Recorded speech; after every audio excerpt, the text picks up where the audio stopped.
What's up, Attack MMA? I'm your host, Zach Weicker, and today we got a very special guest. He's a professional fighter with a 10-6 record. I'll be making a second bare knuckle boxing fight at BYB 37 on February 22nd. Please welcome Juan Adams. Juan, how are you doing today?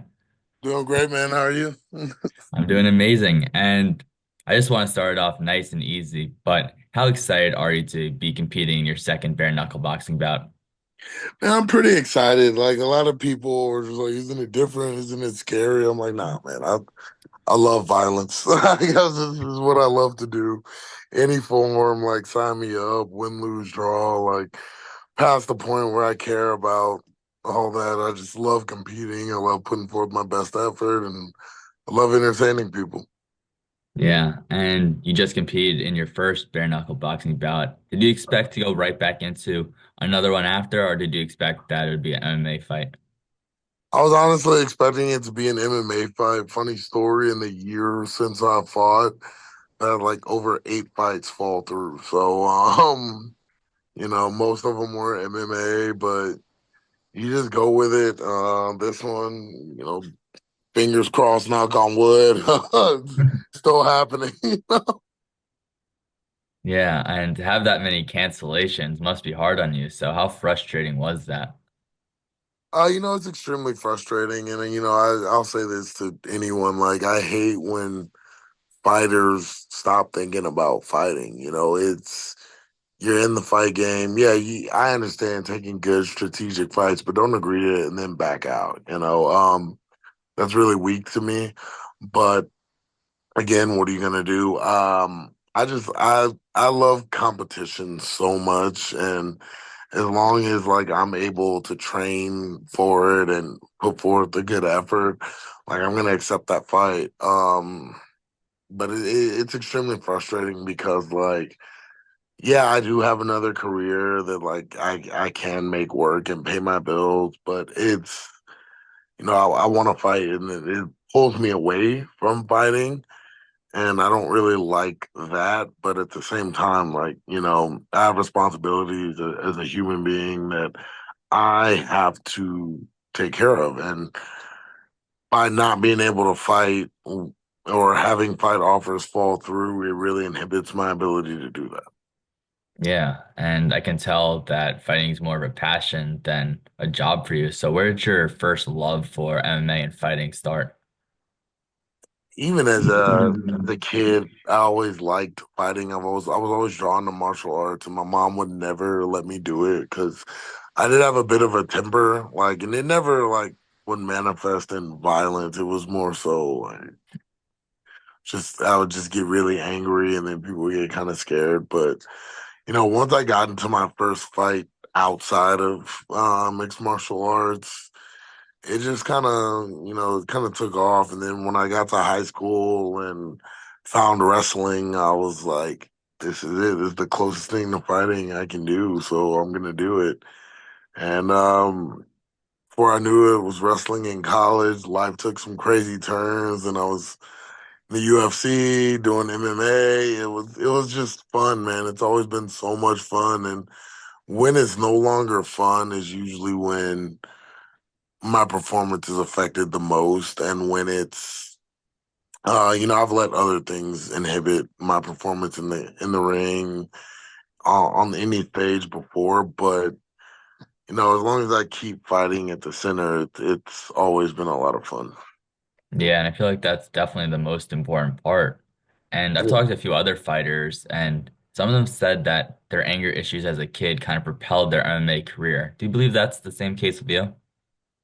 No, because like for me, man, I was always too big to really have anger issues, man. They threw my ass in therapy real quick. They're like, nah, you got to figure this out because you can't just be hitting people whenever you get mad. So, um, no, it's for me. I've always just admired the ability of martial artists. I was a little fat kid, so like I always wanted to do the cool stuff, and then once I started working out and doing stuff, my favorite was always the contact and then the discipline behind it that it required. It was the mastery over self and That's something I've always wanted to strive to and attain. And when I'm not in mastery of self is usually when I lose fights, you know?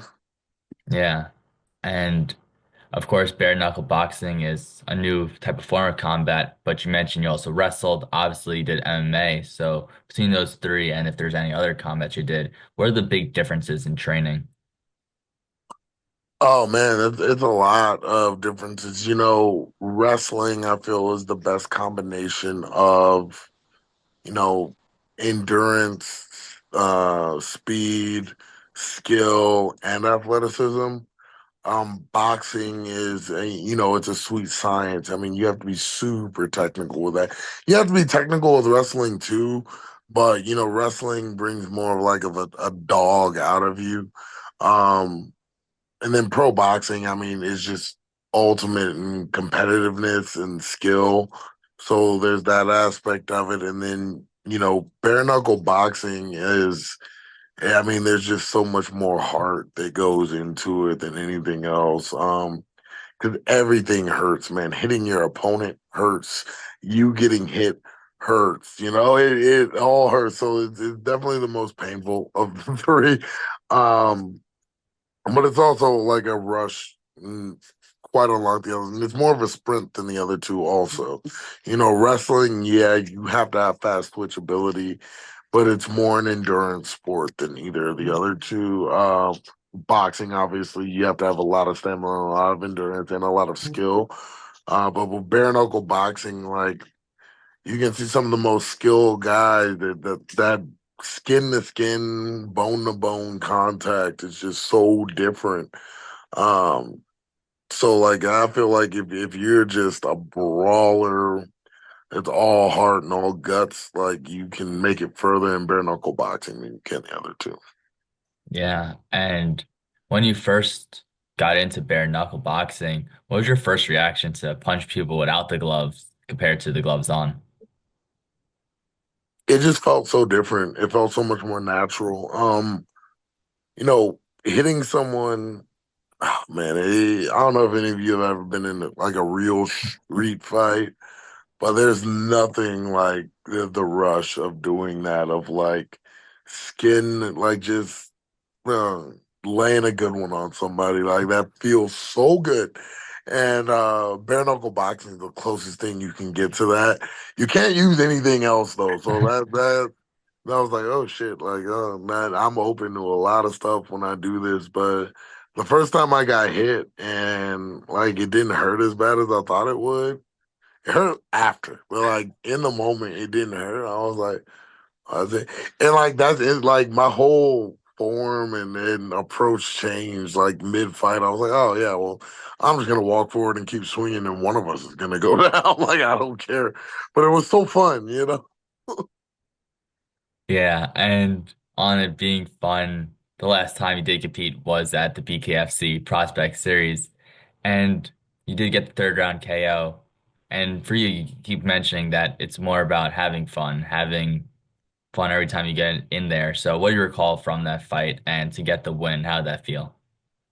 Felt really good to get the win. I just remember like dude did. I mean, when he hit me, I was definitely feeling him, but I was just like, man, this is different. And there's nerves. I mean, there's always nerves. Anyone tells you they don't feel nerves is lying. You can master yourself and like calm it, but you do get nerves regardless. There's been one fight where like I just didn't feel anything before the fight, and it was the worst fight of my career. So I like feeling something when I go out there.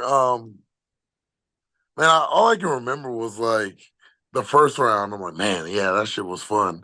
Second round, about halfway through, I'm like, okay, yeah, I'm getting kind of tired. And the third round, when he went down, I was just like, please don't get up, dude. Like, I want this. Like, because when you see somebody go down, like it amps you up, but like your body just starts to relax after because you're just like, yeah, it's done. He's a grounded opponent. So it's really hard for me to get up after that again. And I'm like, yeah, that adrenaline crash hit hard. After that, I'm like, we're not doing this anymore. Yeah. And to move on from that fight to your upcoming fight, how did this whole fight with BYB get set up? How did you get in contact with them? And basically, how did this fight with George Taylor just get into negotiations? So, we this was like back in September. They asked if it was something I'd be interested in, and BKFC, they'd offered me a couple like 2 week notice fights, and like because of my job, I can't really do like 2 week notice fights anymore. I have to put in for my time off and all that. So this one came, they asked if I'd be interested in fighting for them. I was like, yeah, sure, tell me the numbers and we'll do it. So they offered one, and then BKFC offered a multi-fight contract as well. And then BYB just offered more, and so we signed that one, and it was there. And BYB said I could fight at heavyweight and super heavyweight, and I just don't want to cut weight. So well, yeah, sure. And for my first one with them, I was gonna fight January 11th. They didn't really have an opponent or anything. So then they said, well, they had a super heavyweight that they could bring to Denver the next month. And I was like, yeah, sure, screw it. Like, I'll fight anyone, whatever, let's go. And they did it. And I was like, all right, cool, here we go. And that's just how it went. I'm a really easy negotiator with fights. And, you put enough money and give me, and I'm like, yeah, yeah, whatever, I'm down. Like, sometimes like if it's been long enough, I don't even care about the money. I'm just trying to fight.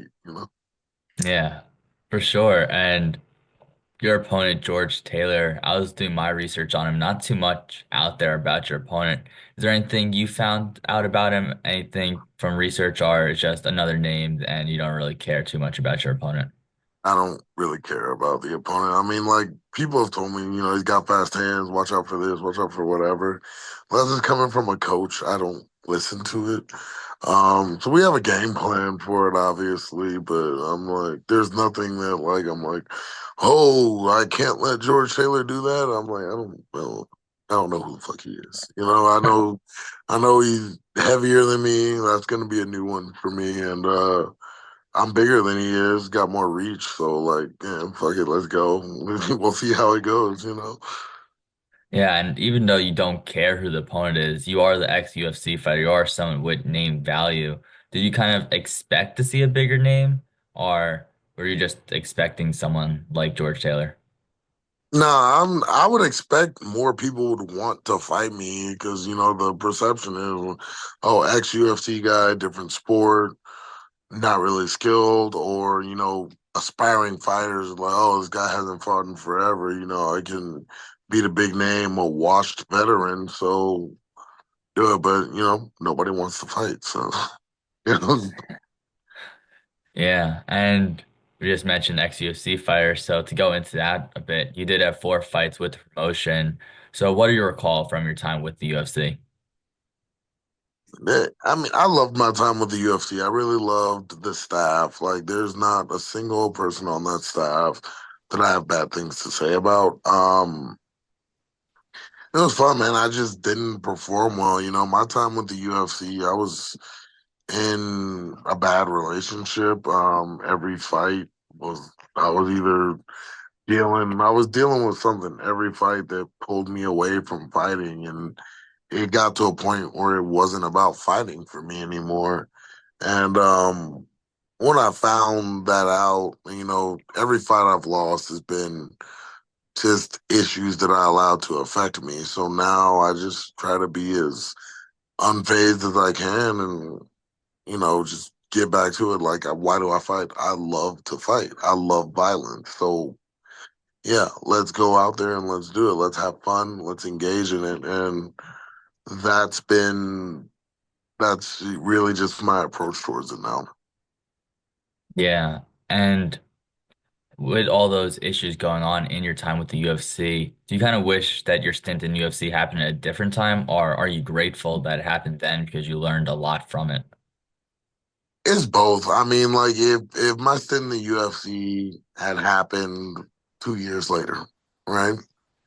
I'd be at a completely different life trajectory than I am now.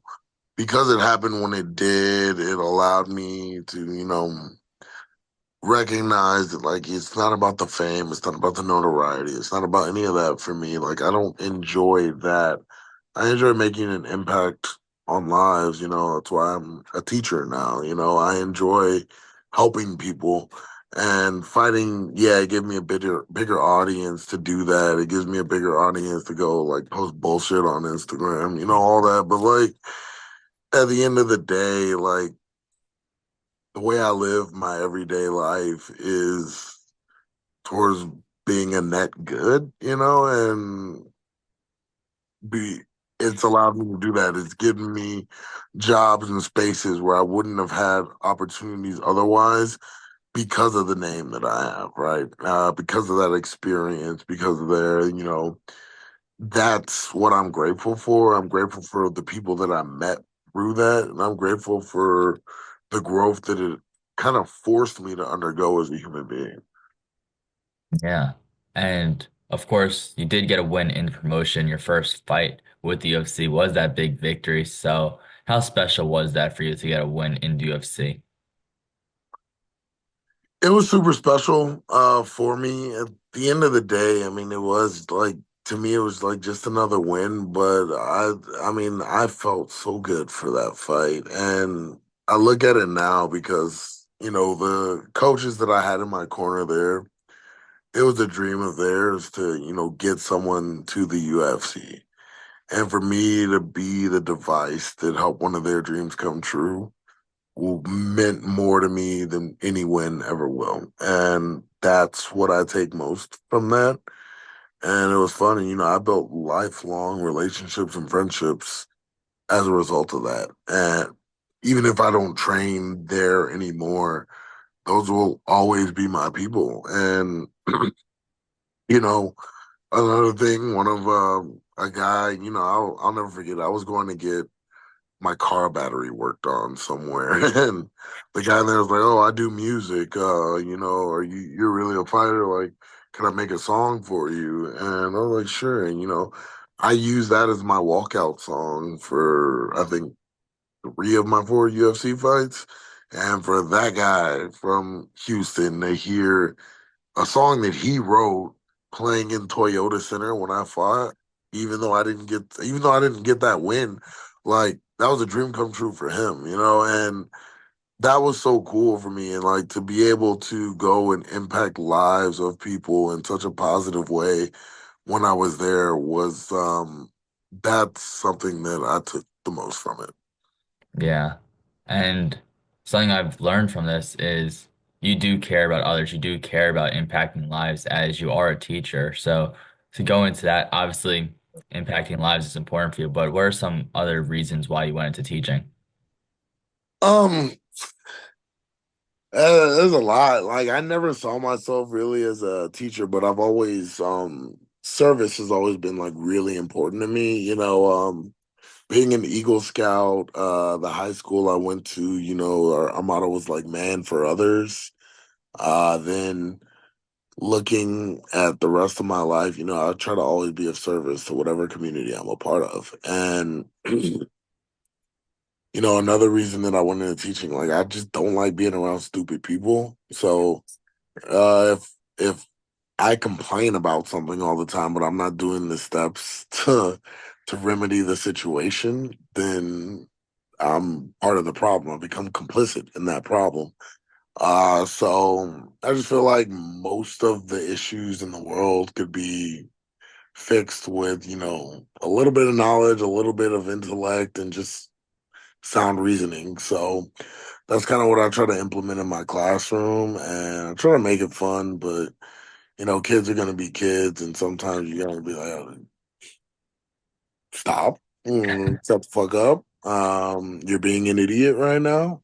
But that's that's really the biggest part of it. So I really do just want to, help people, help the community, and the best thing you can do for any community is, give them the knowledge and give them the tools to be able to help themselves.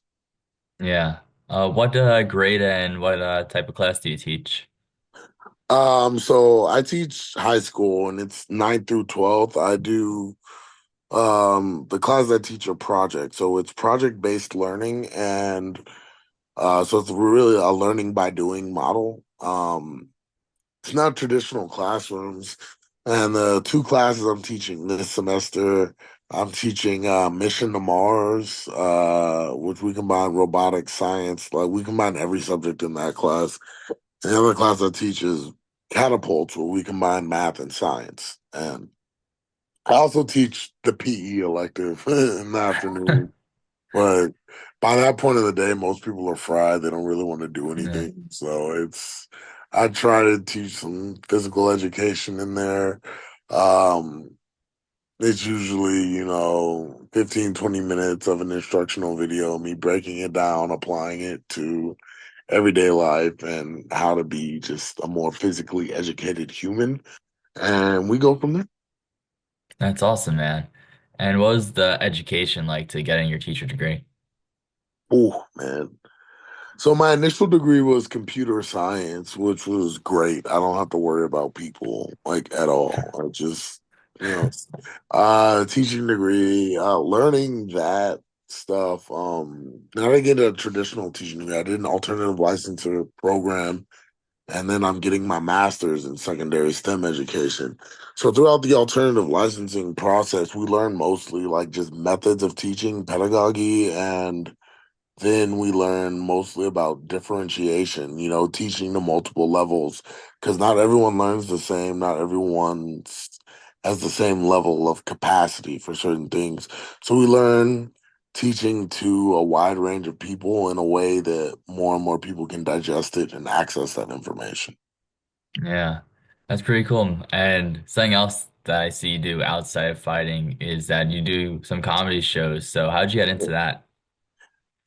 It's really more on a whim. Like people always told me I should try stand up, and I walked in and I had gone to a couple open mics at a bar I always go to, and then one day one of my friends went up on stage and was terrible, and I didn't want our whole friend group to have that reputation, so I went up there and just made up a set on the spot, and it was funny, and then I just kept doing it, and like granted, I've gone up there and said some unfunny shit many times, but that's part of the process. And I got to do a comedy festival. I got to go. I've gotten to perform at a few different shows that relatively early on. So now I'm getting to do it, and then now I get to use the fame I have to kind of set up other comics out here that are really trying to go very far with it, and that's cool to me. I get to use my platform to help other people. Like, do I think I'm ever gonna have a Netflix special? Probably not.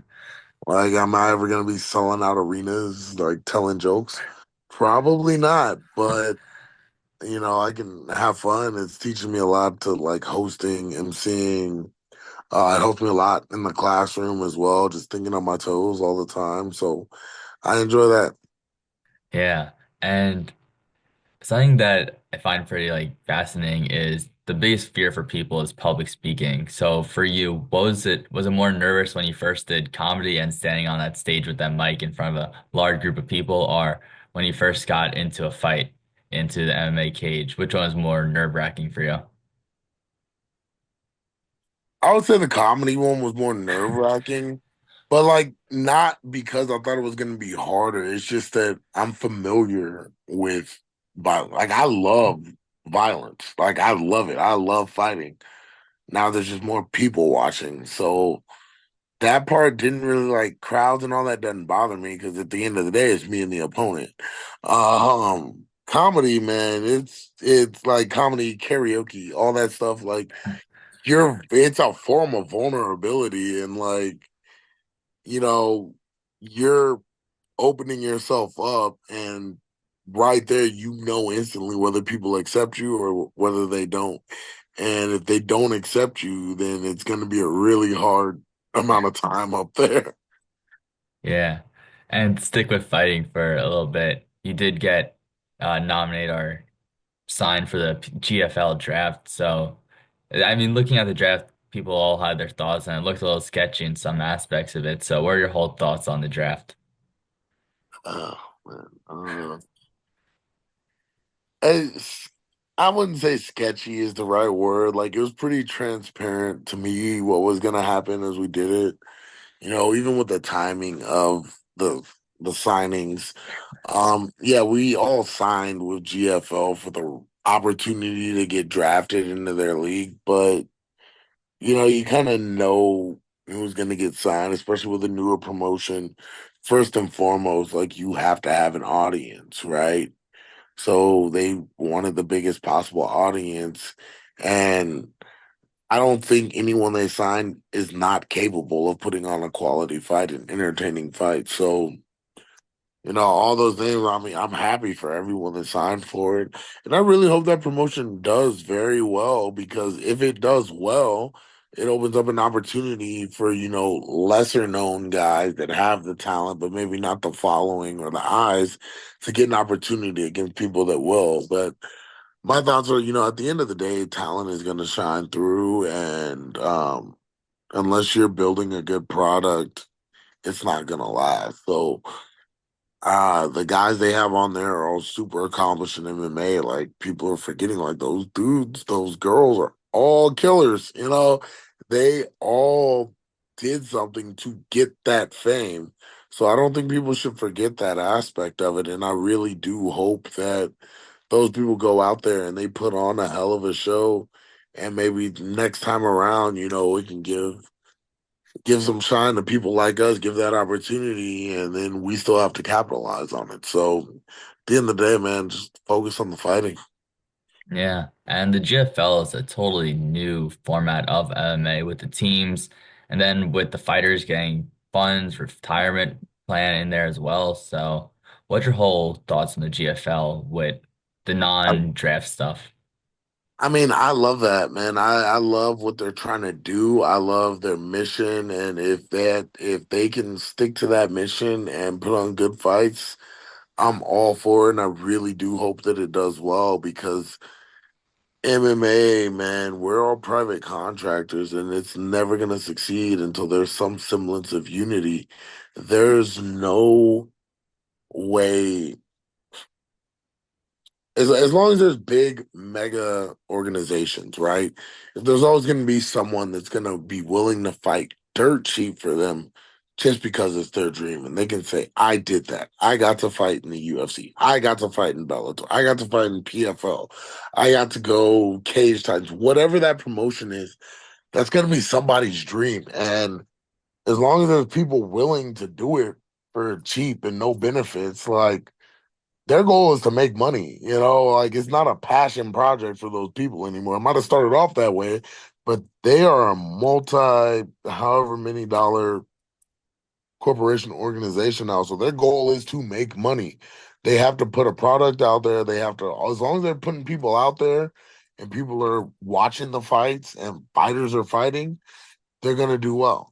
Until, there has to be a change in the consumerism and there has to be a change and a radical shift in paradigm of the competitors. And then you just have to have the people running these organizations to want that for the competitors. If all they're concerned about is their bottom dollar, if that's their only concern, it's never going to change. Yeah, couldn't agree with you more on that. And to wrap things up, I kind of want to go back to the comedy aspect for one final question. And I did see you do these puppet roast battles, so I was kind of curious on what those were. So, what are these puppet roast battles? So with the puppet roast battles, Dry Heat Comedy Club, that's their thing is they make these out of the box shows and they're so funny. Like I did one where it was like book talk. So you pick a trending book on TikTok and you write a comedy set about it. So I did mine on the Hunger Games, right? That was fun. The puppet roast, you make a character onto this paper bag that's a puppet and you talk as the puppet and you create roasts about somebody else's puppet. And but you have to like get into that character and they're so funny, man. They're so much fun to do. And like the thing is, if you lose a roast, your puppet goes through the paper shredder, and like so it dies. My first roast I won because I did. My character was Mike Tyson. I made him a Mike Tyson paper bag, and I did the Mike Tyson voice the whole time. and we were making fun of it, and it was a lot of fun. So I won that one.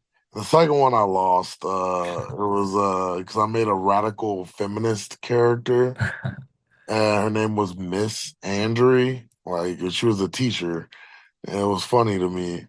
But the crowd. I mean, they thought it was funny, but the other guy was definitely funny, right? It Yeah. was pretty easy to make fun of that puppet. But yeah, it was fun, man. It's all in good fun. It's a good time, and I like I just like doing it. It allows me to express creativity in a different way. No, I love that, man. I thought that's really awesome. Juan, is there anything you want to plug? Anything you want to shout out before you head out of here?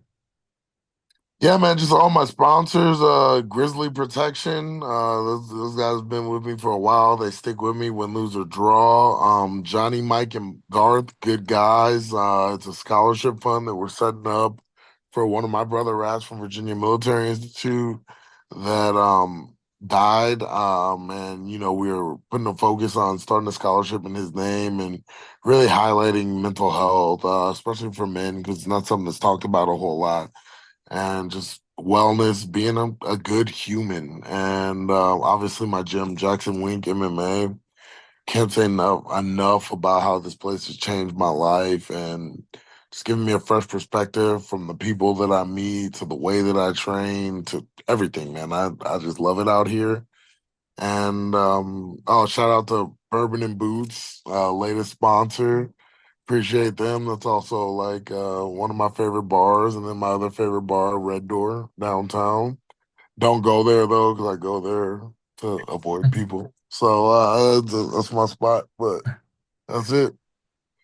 Juan, it is more than a pleasure having you on. I wish you the best of luck in this upcoming fight. Folks, that's all for today. Until next Ah. time, peace.